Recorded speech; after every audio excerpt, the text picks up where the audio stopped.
So I've had a ton of feedback, basically loving last week's video all about the ninja trick to finding the date for referencing websites. Plus, I've had a few suggestions of other tips and tricks, and actually I did sort of know all of the ones I've been sent through, but the more technical ones I definitely forgotten about. So in case it's the same for you, I've come up with sort of my top 3 that I think could be super useful for your team. Okay, so Google hack number 3, we're doing this countdown style here. Number 3 is adding the subject or topic in the search box in addition to the keyword that your team is actually searching up. Now this is because just searching for the name of whether it's the person, the place, event or concept often gives too wide a variety of results, which then just leads to hours upon hours of trawling through a ton of websites and results, which really include many that are totally irrelevant. Now, the example I always give for this situation is adding in the subject when researching the definition or the term depression, because of course you're going to want very different results whether you're doing this for history or business studies or economics or biology or HPE or even for an atmospheric type depression in geography or science. So just adding in the subject or topic is going to give much more laser focused results that are much more applicable to what your team's actually searching for.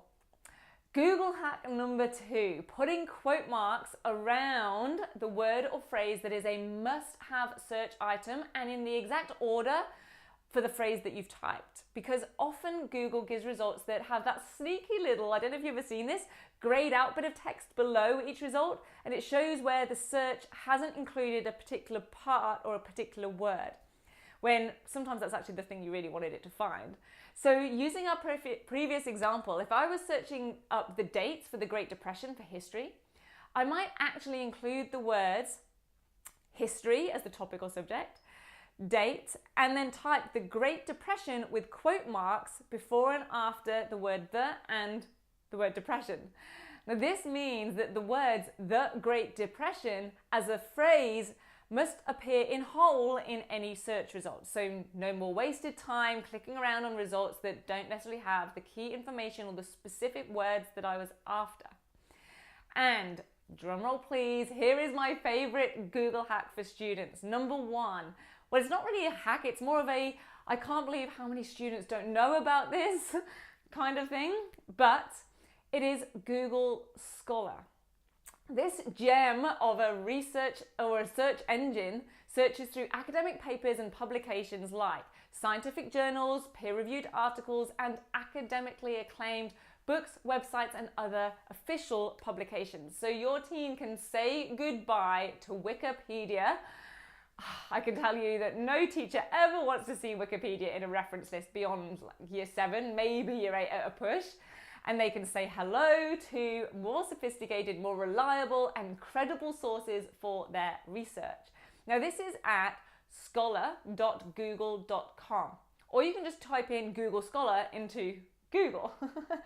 But another quick tip, make sure you're actually at scholar.google.com, not .com.au, so that you get a wider variety of global top research. So those are my 3 top Google hacks for your team to save them a ton of time and give them better quality academic sources and references.